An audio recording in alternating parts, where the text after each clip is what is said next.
세계 각국에는 아주 위협적인 범죄 조직들이 존재합니다. 그 중에서도 멕시코에는 정부가 통제하기 힘들 정도로 조직들의 힘이 강력하다고 합니다. 오늘 소개할 세 개의 범죄 조직은 바로 멕시코의 카르텔들입니다.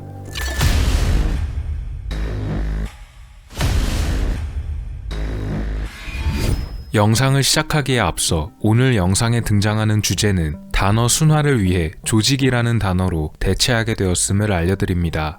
현재까지도 지겹게 진행되고 있는 멕시코 내부 조직들 간의 싸움은 모두 이 남자로부터 출발했습니다. 바로 미겔 앙헬 펠릭스 가야르도입니다. 그는 원래 멕시코 연방경찰 출신이었으며 그가 불법 사업과 인연을 맺게 된 것도 경찰로 일하면서 밀매 중개인과 다른 경찰들을 연결해주는 것으로 시작됐습니다. 미겔이 연결해줬던 밀매업자들의 이름은 각각 라파엘 카로 퀸테로와 에르네스토 폰세카 카리오였습니다. 이들은 당시 멕시코의 최대 조직이었던 아빌레스 조직의 간부들이었는데요. 미겔은 이들과 경찰들을 연결해주면서 대단히 큰 친분을 쌓았었다고 전해집니다. 1978년 아빌레스 조직의 우두머리였던 페드로 아빌레스 페레즈가 멕시코 연방경찰과 벌어진 총격전으로 눈을 감게 되자 조직의 간부들이었던 라파엘과 폰세카는 미겔에게 새로운 조직을 만들 것을 제안합니다. 이들은 당시 멕시코 전역에 흩어져 있던 이른바 플라자들을 융합하기로 하는데요. 이 플라자라는 것은 쉽게 말해 구역이란 뜻으로 해당 점조직들은 정해진 플라자 내에서만 불법 약물들을 생산하고 판매하는 것을 허락받았습니다. 이들이 갑자기 플라자들을 연합시킨 것은 멕시코 정부가 미국으로 통하는 밀수품들을 막아내기 위해서 시행했었던 콘도르 작전 때문이었다고 합니다. 이 콘도르 작전 때문에 밀수가 더 어려워졌고 결국 플라자들을 연합해서 조직을 재편성한 뒤 돌파구를 찾아내기 위해 모이게 됐던 것인데요. 정작 처음 세워졌던 이 조직은 지금과는 다르게 특정한 이름으로 불리지 않았기에 편의상 처음 세워졌던 지역의 명칭을 따서 과달라하라 조직이라는 이름으로 부릅니다.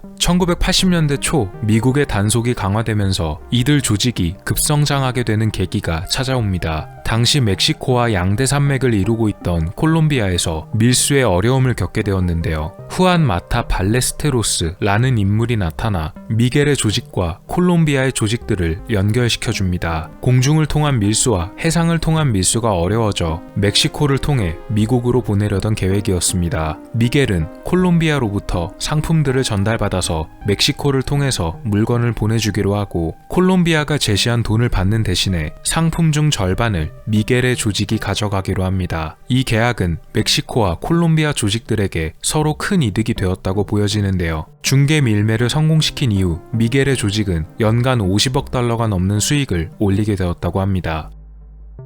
그런 미겔의 조직에 치명적인 문제를 가져오는 큰 사건이 발생하게 되고 말았습니다. 바로 라파엘 카로 퀸테로가 저질렀던 어느 납치 사건 때문이었습니다. 미국은 멕시코 내의 불법 조직들을 잡기 위해 수사기관인 DEA를 파견 중이었습니다. 그럼에도 불구하고 그동안은 별다른 소득을 올리지 못하고 있었는데요. 이곳에 소속된 요원 중 한 명인 엘리케 카마레나 통칭 키키 카마레나 요원이 어마어마한 크기의 대마 생산지를 발견하고 이곳을 습격하여 모두 불태워버렸습니다. 이 생산지는 연간 5,000톤을 만들어내는 곳이었고 미국에서 소비되는 양의 약 30%를 차지할 정도로 가장 거대한 생산지였습니다. 당시 이 생산지를 관리하던 것이 라파엘이었으며 라파엘과 미겔은 이 사실을 전해 듣고 크게 분노했습니다. 결국 그는 어느 날 미겔과 라파엘의 부하들에게 납치를 당하고 말아버렸습니다. 며칠 후 카마레나의 유해가 어느 농장에서 발견되었고 부검 결과 그는 30시간이 넘게 고문당했으며 도중에 정신을 잃지 않게 하기 위해서 아드레날린까지 주사했다는 사실이 밝혀집니다. 이는 미국에 대한 도전으로 여겨졌기에 미국 역사상 가장 큰 작전으로 여겨지는 레옌다 작전이 멕시코에서 펼쳐지게 되었으며 이 작전이 펼쳐지게 된 이후에 주범으로 지목된 간부 라파엘과 폰세카가 체포되었습니다. 그러나 미겔은 체포되지 않았는데 이것은 그가 정치인들과 연결되어 있었기 때문입니다. 당시 시날로아의 주지사였던 안토니오 톨레도 코로는 미겔의 행방을 알고 있으면서도 체포하지 않고 일부러 숨겨주고 있다는 의혹을 받기도 했습니다. 하지만 그는 이런 의혹을 완강히 부인합니다. 그러나 그가 주지사로 부임하고 있던 5년 동안 불법 약물 관련 사건으로 인한 희생자가 약 6,500명이 넘어갔던 것을 감안하면 그와 미겔의 연결고리는 확실해 보였습니다. 결국 1989년 미겔은 정부에 의해 체포되었습니다. 그러나 체포된 이후에도 그는 여전히 감옥 안에서 조직을 지휘하는 보스로 지냈습니다. 주로 변호사의 휴대전화를 통해 이루어졌다고 합니다. 하지만 이내 곧 더 보안이 강화된 감옥으로 옮겨졌고 체포 당시에는 징역 40년형을 받았지만 이후 2017년에 미국 당국에 의해 추가로 기소되어 37년을 추가로 더 받게 되었습니다. 그러나 건강 악화 등의 이유로 인해 더 이상 감옥에 둘 수는 없다고 판단되어져 석방된 뒤 멕시코에 있는 자택에서 가택연금을 당하게 되었습니다. 그는 보안이 강화된 감옥으로 옮겨가기 전 자신의 조직원들에게 지역을 할당해서 구역을 모두 나눠주었습니다.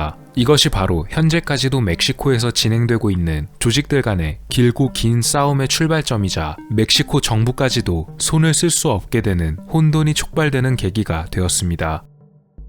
첫 번째로 구역을 할당받은 것은 미겔의 사촌들이었던 아레야노 펠릭스 형제입니다. 뱅하민 아레야노 펠릭스와 라몬 아레야노 펠릭스에게 구역이 나눠졌는데요. 이들은 통칭 티후아나 조직이라 불리며 티후아나 지역과 바하 칼리포르니아 지역을 포함한 15개의 주를 통합하고 관리하고 있었습니다. 하지만 조직 내에서는 내분이 끊이지 않았고 어떤 지역에서는 납치 등을 통해 몸값을 받는 것을 선호해서 많은 의견 충돌이 있었다고 보여집니다. 일부 지역을 관리하던 중간 보스급의 인물인 테오도르 가르시아 시멘탈이 밀매보다는 납치를 더 선호하는 인물이었고 반면에 다른 지역을 관리하고 있던 중간 보스급 인물인 루이스 페르난도 산체스 아레야노는 밀매를 공격적으로 벌이는 것을 더욱 선호하는 인물이었습니다. 실제로 납치 사건이 내국인과 외국인을 가리지 않고 빈번하게 벌어지게 되자 외국에서의 단속이 더욱 심해지는 등 사업에 차질을 빚게 되었고 결국 루이스는 테오도르를 제거하기 위해서 2009년 경찰과 손을 잡았습니다. 티후아나 지역의 총경이었던 훌리안 레이자올라에게 합의를 요청했는데요. 이들이 벌인 이른바 티후아나 작전을 통해서 2010년 테오도르를 체포하는 것에 성공하며 티후아나 지역에서 테오도르의 세력을 몰아내는 것에 성공했다고 합니다. 물론 그 덕분에 납치 사건은 많이 줄어들었지만 약물과 연관된 사건은 여전히 그대로여서 범죄율은 감소하지 않았다고 합니다. 이런 내분과 새로운 조직들의 등장으로 티후아나 세력은 점점 힘을 잃어가게 되었으며 시날로아 조직과 오랜 시간 분쟁을 벌였기에 일부 지역의 통제권을 잃기도 했다고 합니다. 최근에는 티후아나 일대에서의 통제권을 다시 찾고 있는 중이라고 하며 다른 조직들과의 연합도 꾀하고 있기 때문에 점점 예전의 세력을 찾아가고 있다고도 합니다. 시우다드 후아레스 지역은 아마도 카리오 푸엔테스에게 할당되었습니다. 원래 이 지역에 있던 플라자는 1970년부터 만들어진 것으로 역사가 꽤 오래됐었는데요. 파블로 아코스타 비아레알이 세운 플라자에서 출발해 정식으로 후아레스 조직으로 나눠지게 됐습니다. 그런데 1987년 파블로 아코스타가 체포에 저항하다 최후를 맞이하고 이로 인해 이곳은 과달라하라 조직의 간부였던 에르네스토 폰세카의 조카인 아마도 카리오 푸엔테스가 할당받게 된 것이었습니다. 아마도는 비행기를 조종하는 면허가 있었기에 과달라하라 조직에 몸담고 있었을 때에도 비행기를 사용해 대량의 물건을 조달했으며 하늘의 제왕이라는 별명을 얻기도 했습니다. 그가 본격적으로 후아레스의 수장이 된 것은 1993년으로 알려져 있습니다. 1997년 그는 성형수술을 받던 도중 의료사고로 인해 뜻하지 않게 숨을 거두게 되었습니다. 그리고 이 의료사고를 일으킨 성형외과 의사들은 행방불명되었다가 나중에 발견되었습니다. 강바닥에 가라앉아 있던 드럼통 안에서 콘크리트와 함께 묻힌 채였다고 합니다. 아마도가 이끌던 동안 그의 조직은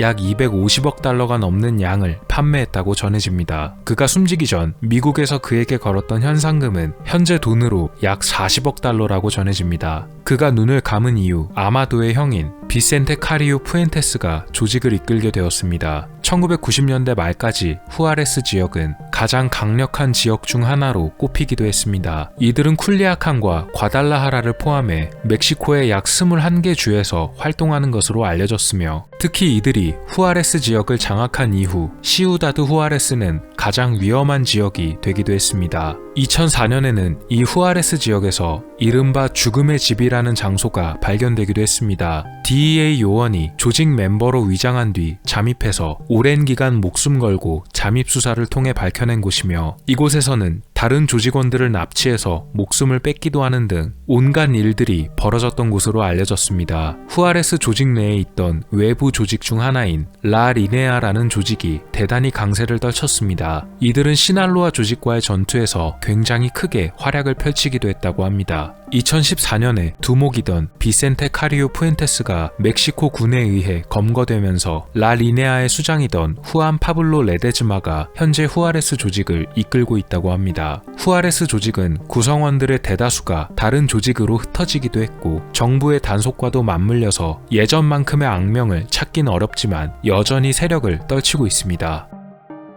엘리케 카마레나의 납치 혐의로 체포되었던 라파엘 카로 퀸테로에게는 형제가 있었습니다. 바로 미구엘 카로 퀸테로였는데요. 미겔은 바로 이 미구엘 카로 퀸테로에게 소노라 지역을 할당해 주었고, 이는 소노라 조직으로 발전하게 되었습니다. 특이하게도 소노라 조직은 직접적으로 상품을 밀매하는 형태의 조직이 아니라 콜롬비아 조직에게서 물건을 옮겨받아서 다른 나라로 운송하는 형식을 취하고 있었습니다. 미구엘 카로는 1992년에도 탈세와 협박 등의 혐의로 한번 체포된 적이 있었습니다. 그러나 그는 무죄로 석방되었으며 아마도 라파엘이 뒤에서 손을 썼을 것으로 예상됐습니다. 소노라 조직은 큰 문제 없이 운영되었지만 2001년 미구엘 카로가 다시 경찰에 체포되면서 조금씩 차질이 빚어지기 시작했습니다. 결국 2007년 소노라 조직의 운영권은 최대 조직 중 하나인 시날로아 조직으로 완전히 넘어가게 되면서 사실상 소노라 조직이 해체가 되었다고 전해집니다.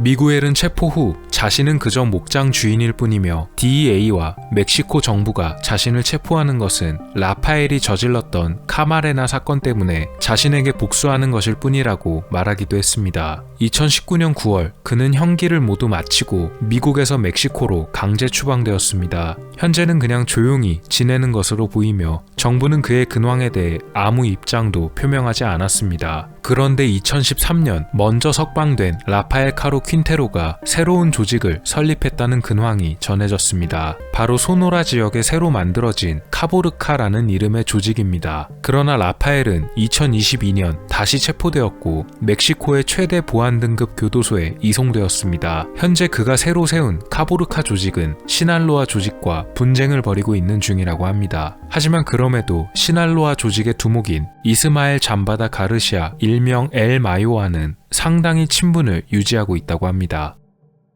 마지막 조직은 현재까지도 가장 강한 조직이며 악명을 떨치고 있는 시날로아 조직입니다. 이들은 원래 태평양 연안 지역을 할당받았으며 이후 뛰어난 수완으로 현재 가장 큰 조직으로 발전합니다. 이 시날로아 조직은 멕시코에서 가장 크고 가장 강력한 조직으로 평가받고 있으며 전 세계에 유통되는 불법 약물의 최소 90%가 이들 시날로아 조직에 의한 것으로 집계되고 있습니다. 미국과 캐나다, 유럽, 아시아, 아프리카와 호주까지 이들이 유통하는 물건이 손을 뻗치고 있다고 알려져 있습니다. 미국 수사기관에서는 이 시날로아 조직을 역사상 가장 강력하고 큰 조직으로 간주하고 있으며 멕시코 정부까지도 이들을 건드릴 수 없을 정도로 엄청난 세력을 형성하고 있다고 전해집니다. 멕시코에 존재하고 있는 다른 조직들 그리고 역사상 가장 거대한 조직이며 가장 강력한 시날로아 조직에 관한 이야기는 이어지는 2편에서 다뤄보도록 하겠습니다.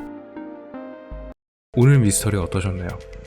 여러분의 구독과 좋아요의 힘으로 다음에도 재밌는 미스터리로 찾아오겠습니다.